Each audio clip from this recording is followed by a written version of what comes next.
259쪽 공기조화입니다. 공기조화는 약자로 줄이면 뭐라고요? 공조 이렇게 말해요. 공기조화의 큰 뜻은 공기 상태를 사용하는 목적에 맞게 조절해 준다. 조절한다는 것은 자동차로 말하면 왼쪽으로 가고 싶으면 왼쪽으로 가고 반드시 가고 싶으면 반드시 방향을 마음대로 조절해 준 게 뭐예요? 핸들이죠? 그래서 이제 공기 조화를 에어 핸들링이라고 해요. 에어 핸들링.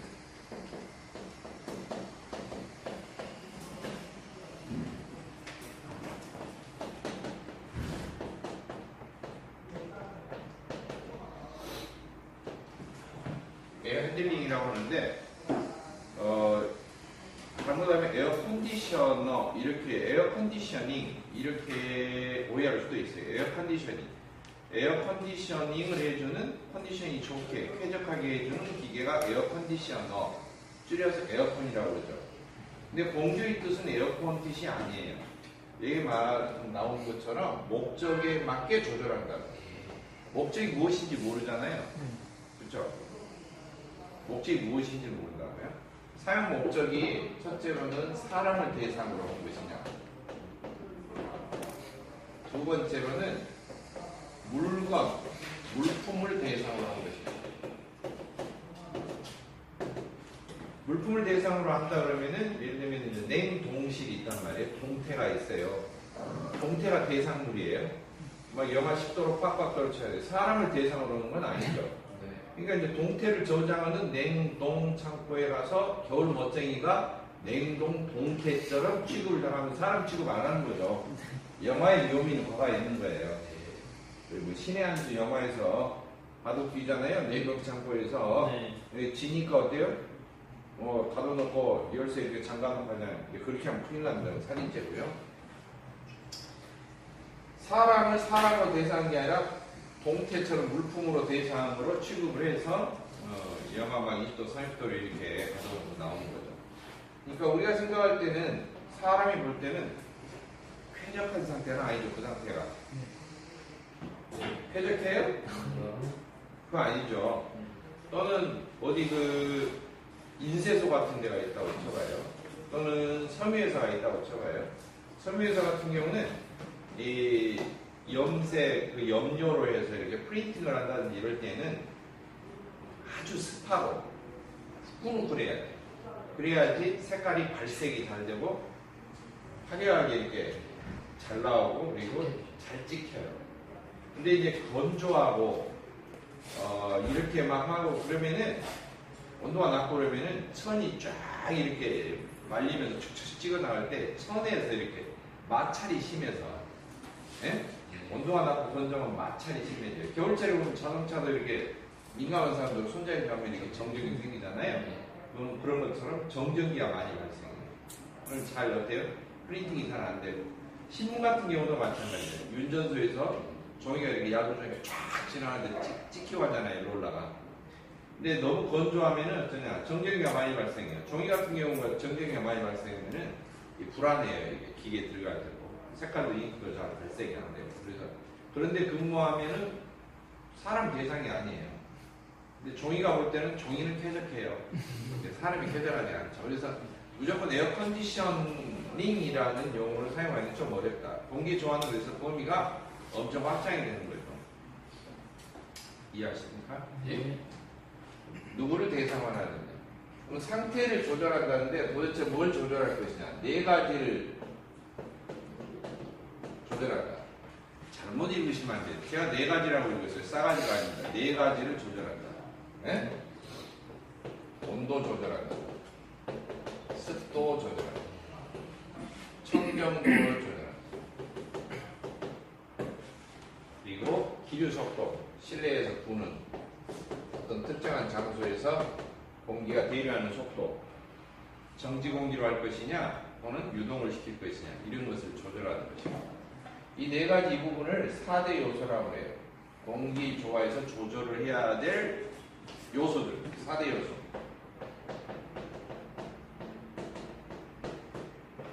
이렇게 말하고요. 사람을 대상으로 하는 이런 공조를 특별히 보건용 공조, 건강을 위해서.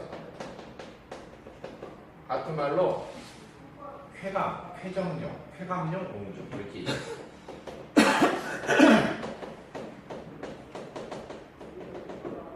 물품을 대상으로 한다. 이것을 산업용 공조라고 합니다.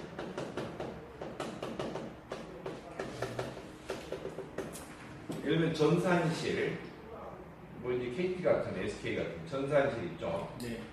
자동으로 통신 전산실에 사람 안 들어가도 생활 안 하잖아요. 그렇죠? 쫙 통신 장비들이 있고 이럴 때 거기는 1년 내내 습도 똑같고 온도 똑같아요. 누구를 위한 장소예요? 통신 기기를 위한 장소예요. 통신 기기, 사람 대상 아니죠. 네. 그런 데에는 산업용 공조라고 볼 수가 있죠. 네. 그렇겠죠? 네. 병원 같은데 환자들이 있어요. 중환자들. 여기 일정한 습도, 폐자가 일정한 온도 맞춰줘야 돼요. 그런 데는 무슨 공조라고 볼 수 있어요? 보건용 공조, 쾌감용 공조. 학교 같은데 이런. 네? 근데 사람이 참 희한한 게 사람이 느끼는 것은 온도 느낍니다. 습도 간접적으로 느껴요. 네. 기름 속도도 피부를 바람이며 스치면 알죠. 근데 청정도는 잘 몰라요. 산소 21.02%. CO2가 0.02%. 아르곤이요. 이렇게 해서 공기성과 청정도 얼마나 얘기하는 사람 빨리 정신병원 가야 돼요. 네. 이거 특별한 능력이 있는 어벤져스가 아니에요, 그 사람은. 응? 눈 뜨고 못 볼 지경이죠. 자꾸 그렇게 공기 성분을 한다. 얼마나 깨끗하냐. 이러면은 그 문제가 큰 거예요. 알겠죠? 네. 자격증 공부할 단계가 아니고 먼저 치료부터 하고 나서요. 근데 지금 다행스러운 것은 뭐냐? 물품을 대상으로 하는 산업용 공조는요, 특정한 물품 생산 과정에서 얻어진 노하우, 회사마다 다 영업비밀이에요. 이거 공개하지 않죠.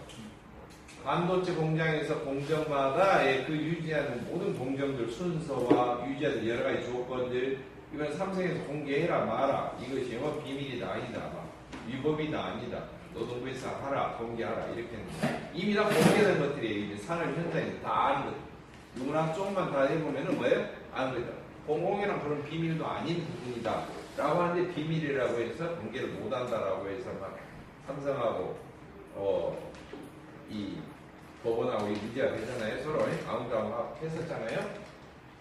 그리고 대부분의 산업용 공조 이런 것은 그 회사만의 생산 시설만의 어때요? 독특한 노하우일 수도 있고 또는 공개된 것도 있어요. 네, 너무나 보편화되어 있는 경우 공개되는 경우도 있겠죠. 그렇겠죠? 네.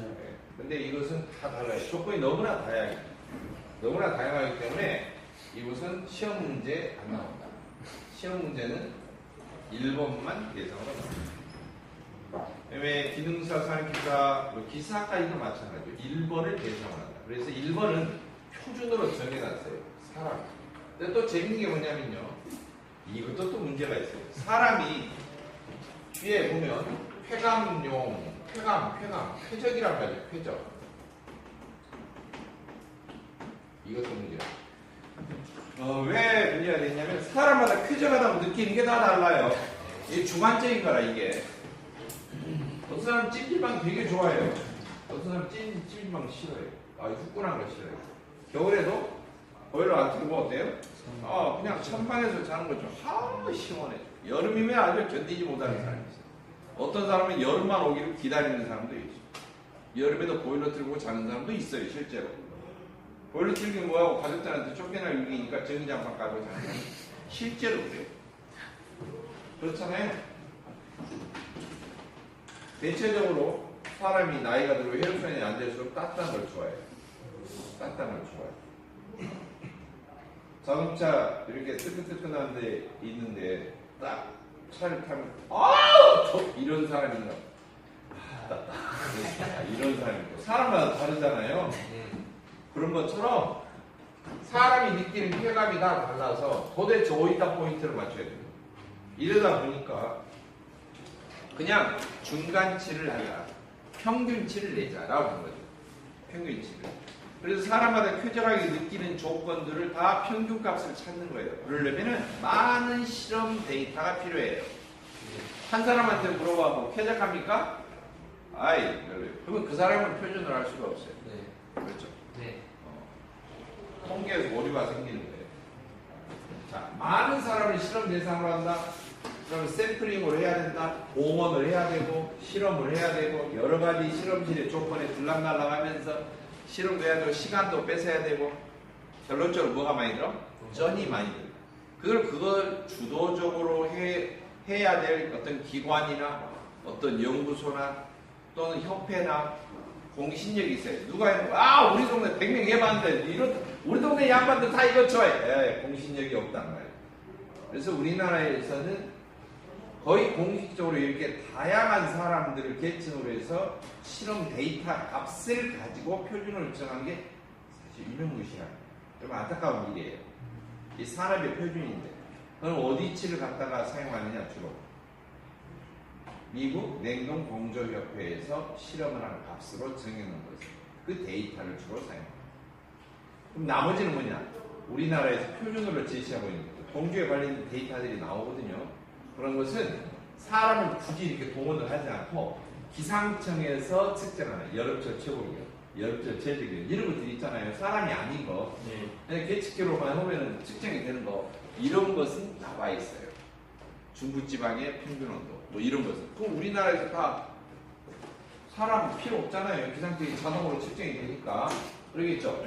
그런 것들은 데이터가 우리나라 것이 나와 있는데 직접 사람을 대상으로 하고 이런 민감한 부분들 이런 것은 미국 냉동공조에서 나온 데이터를 준용을 해요.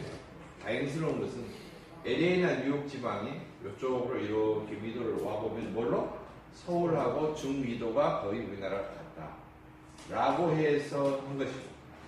그리고 심지어는 우리나라 시계도 표준시도 동경에서 정한 것을 어때요? 그대로 갖다가 쓴 거죠. 엄밀히 말하면. 조선시대까지는 그런 시계 안 썼어요. 한양을 중심으로 했어요. 남중점을 중심으로 우리나라 시간이 있었단 말이죠. 그렇죠? 그래요. 그래서 때내면 이게 정글도 그러잖아요. 12시간 체계잖아요. 2시간을 한 시각이라고 해서 자축인묘 진사함이 신유술에 의해서 자시, 축시 이런 식으로 불러서 2시간 단위로 해서 쪼개서 쓰고 인경을 물려주고 이렇게 그렇죠? 종을 울려주잖아요. 시각을. 그런데 경술국치 이후로 일제강점기 시절부터 일본이 들어와가지고 서양시계에 들어와가지고 어때요? 24시간짜리 이렇게 한 다음에 일본에서 정한 시각을 썼단 말이에요. 그렇죠? 근데 그것은 자존심 상하는 일이다. 그래서 위쪽에 있는 양반들은 우리나라 중심으로 쓰자 해서 일본 동경하고 우리나라하고는 약 30분 정도 차이가 납니다. 그런데 이번에 남북회담 하면서 어때요? 그럼 남한에서 쓰는 시간으로 바꾸겠다라고 해서 바꾼 거죠. 제가 볼 때는 우리나라 바꿔야 될 것 같아요. 이렇게 하면 이것은 편집을 합니다. 아무튼간에 이렇게 네 가지를 조절을 하는 거예요. 네 가지를 조절하는데 사람을 대상으로 한다. 사람을 대상으로 하기 때문에 이제 사계절, 봄, 여름, 가을, 겨울을 생각하지 않을 수가 없어요. 그리고 이제 좀 더울 때는 좀 선선하게, 또 추운 계절이 되면 좀 따뜻하게, 그래서 냉방과 난방에 대한 기준들이 있다. 그럼 냉방은 냉동기를 주로 이용하는 것이고, 난방은 어때요? 어차피 따뜻하게 해야 되니까 보일러라고 하는 것이 필요하겠죠. 보일러가 더 자세히 산업용 보일러까지 다양하게 이렇게 아주 구체적으로 공부하는 것이 에너지 관리 자격증이고요. 그 다음에 냉동기가 굳이 냉방만 하는 것이냐? 그건 아니겠죠. 냉동기가 여러 가지 식품을 대상으로 한 냉동목적, 제빙목적 여러 가지가 많잖아요. 여러분 인대과 냉동과학 배운 게 에어컨 하려고 에어컨 하나만 이해하려고 배운 게 아니에요. 냉동기 자체 에어컨 넣는 데로 브라인이 들어있고 이런 것도 필요가 없잖아요. 그러니까 이렇게 자세히 냉동에 대해서 심화를 해서 배우는 게 냉동 자격증이란 말이에요. 근데 그 중간다리쯤 냉방, 난방, 분막자 뽑아내가지고 중간다리 걸쳐져 있는 게 뭐예요? 공조라는 거죠. 봉조예요, 봉조. 아시겠죠? 네. 근데 봉조가 냉난방만 필요하냐? 그게 아니에요. 냉난방 이야기는 온도 부분이고, 습도 조절을 하면 가습이나 감습이라는 용어가 나와요. 제습 또는 감습 또는 뭐예요? 겨울철 같으면 건조한 날씨는 뭐예요? 가습, 습도를 맞춰줘야 되겠죠. 응? 네. 자동차에 있는 장치는 뭐예요? 여기에서 뭐까지만 조절되는 거예요? 온도. 뭐 필터가 들어있으니까 청정도 조절되지 않느냐? 아니에요. 청정도 의미는 먼지만 걸리는 걸 뜻하는 게 아니고요. 실내에 있는 유해한 한산가스니 뭐니 이런 것까지도 어때요? 깨끗하게 걸러서 원래 공기 상태로 해주는 걸 말해요. 봉조기에서는 그걸 하죠. 그러면 어떻게 해야 되느냐? 새로운 공기를 발생하느냐? 그건 아니고요. 바깥에 있는 신선한 공기를 어때요? 들여와서 필터로 다 먼지를 걸러서 실내에서 들어오는 환기에서 나오는 공기하고 섞어서 실내가 공기가 더러운 일부 퍼센트는 바깥으로 어때요? 배출을 하고 그 양만큼 다시 실외에서 새 공기를 들여와서 섞어서 먼지 깨끗하게 걸러서 온도 맞춰주고 습도 맞춰주고 송풍기로 불어낼 때도 공기 실내에서 이렇게 공기가 뿜어질 때 사람 가발 안 날리게 기류 속도가 거의 없게 이렇게 부드럽게 그것까지 잡아서 해주는 것이에요. 알겠죠? 그러다 보니까 자동차에 있는 것은 그냥 에어컨인데 뭐만 온도 좀 해주고 청정도는 조금 먼지만 살짝 필터 볼스원샷이 좋다고 잘 모르겠어요. 자, 습도 조절 안 되죠. 네. 가습기, 감습기 없죠. 네. 기류 속도는 이거 잡아준다라기보다는 팬 가동률 없잖아요. 1단계, 2단계, 3단계, 4단계 그렇게만 하는 것이지. 네. 뒷좌석에는 바람이 잘 안 오지만 앞좌석에 뒷좌석은 왜 천정 쪽에서 나오나 이렇게 하죠. 뒷좌석 승용차는 그렇군요. 승용차가 뒷좌석이 없죠.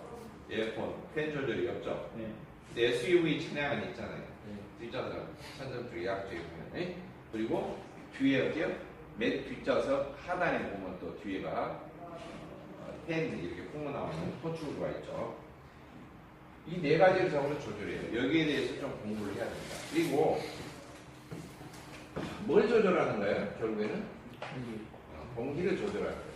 그러니까 처음부터 공기란 무엇인가 여기부터 자세히 공부를 하고 차근차근 개념을 공부하고 이렇게 넘어가야 됩니다. 제대로 이해하려면은. 네.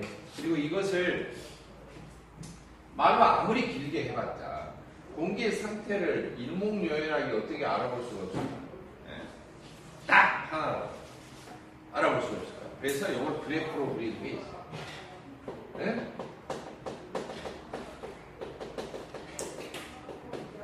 선으로 그려진 그래프.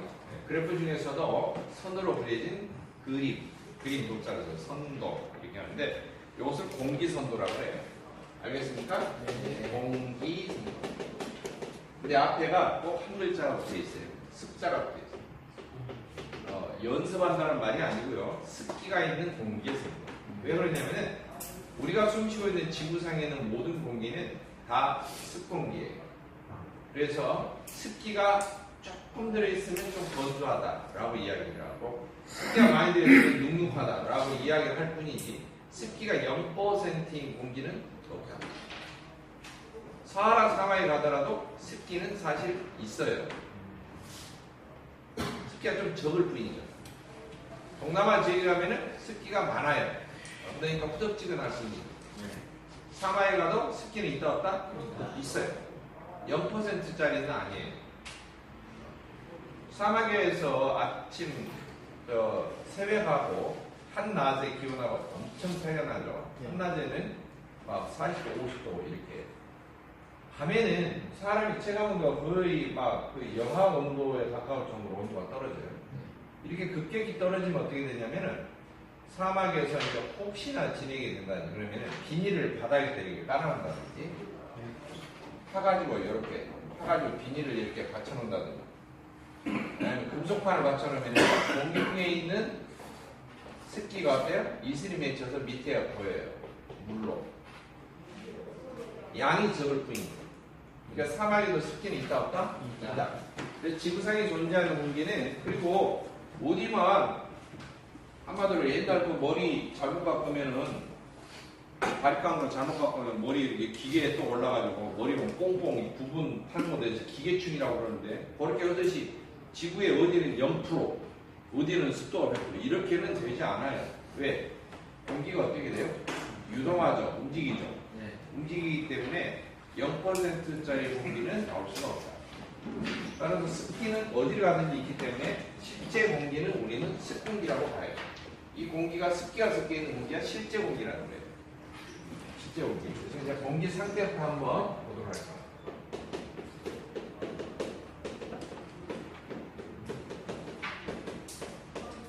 공기 상태 첫째, 성분입니다. 성분. 성분은 진짜 공기가 있고요.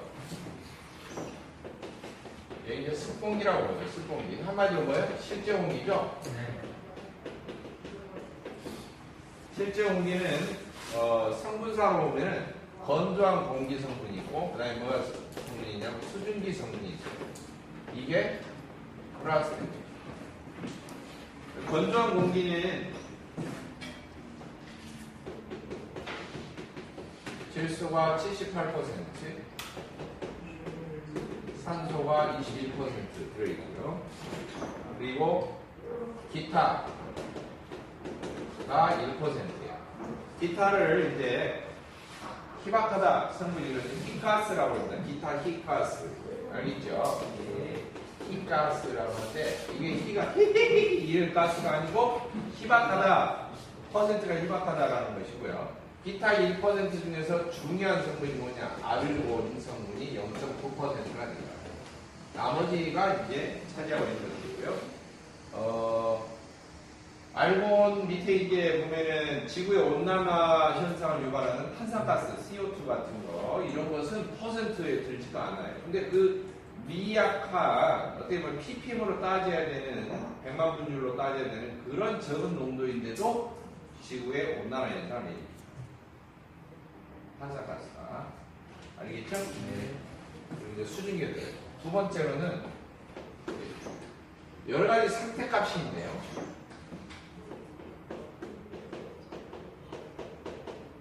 측정 값을 말해요. 측정 값. 첫째, 압력. 네? 압력. 공기가 지표면을 누르는 압력이 얼마 돼요? 압력.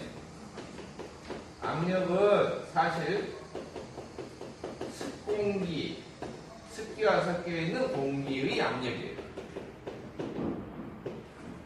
우리가 이 지표면을 누르고 있는 공기 압력이다 그러면 사실은 습기가 섞여 있는 공기 압력을 뜻해요. 그래서 정확하게 하면은 건조한 공기 압력에 플러스 뭐예요?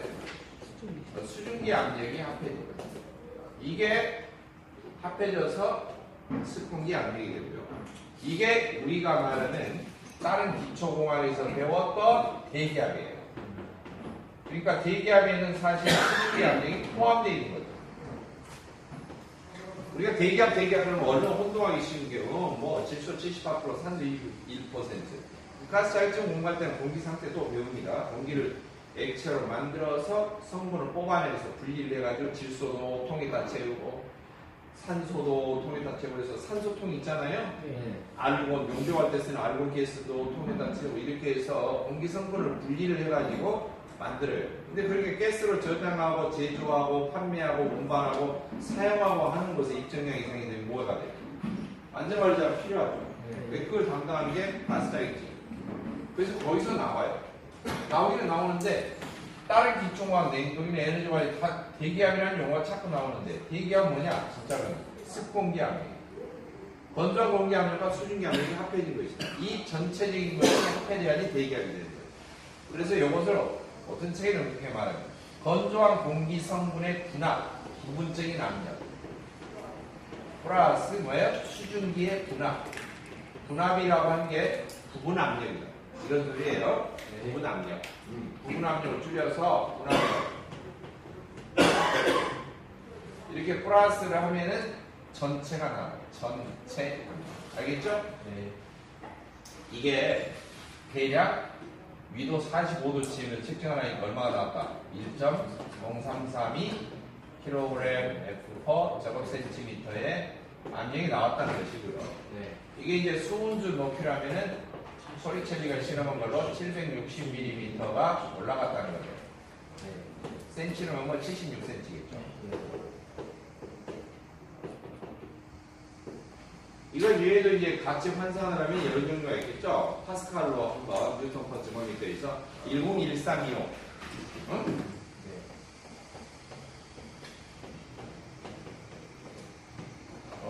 또 PSI, 센스로 파운드 퍼 스케일 주는 14.7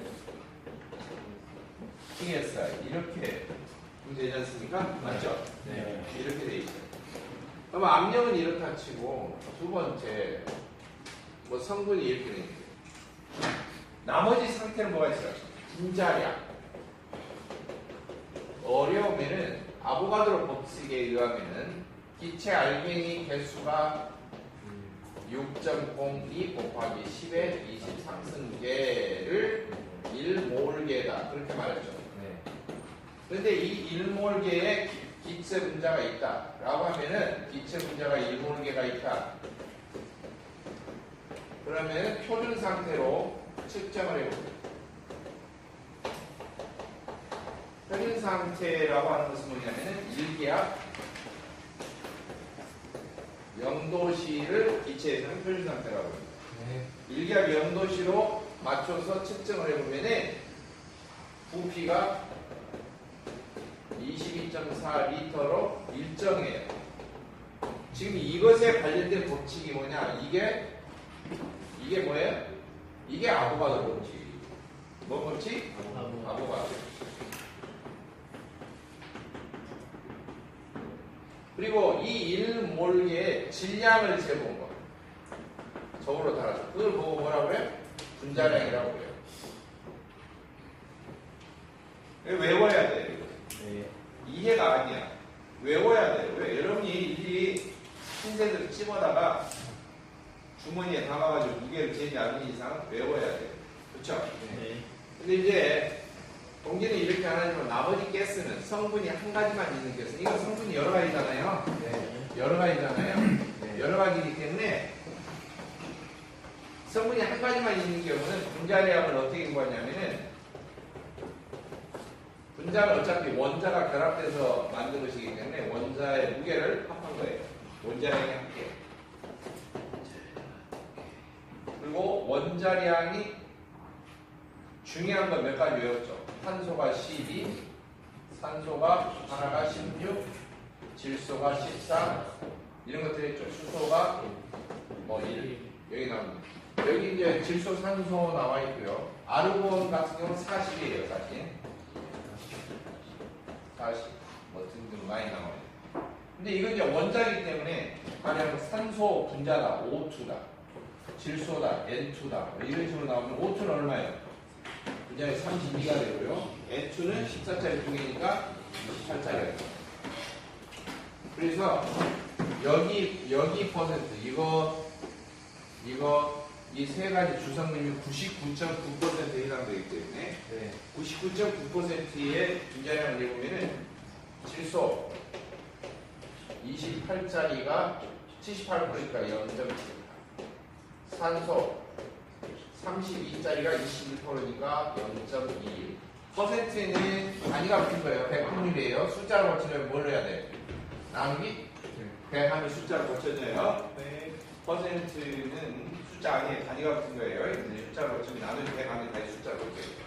알고 얼마요? 40짜리가 0.9%니까 0.009. 요것만 계산을 두드려서 더하면은 약 얼마가 나오냐? 28.96 나와요. 28.96. 이것을 편리하게 뭘로도 쓰냐면은 29다.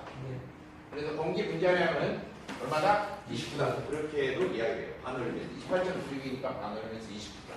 이렇게 이야기합니다. 그래서 어떤 기체가 있는데, 어떤 가스가 있는데 그 가스의 분자량을 조사를 해봤더니 29보다 숫자가 크게 나와, 무겁게 나와. 그러면은 공기보다 무겁다. 그렇게 이야기하고 실제로 누설이 되면은 바닥으로 깔아앉아요.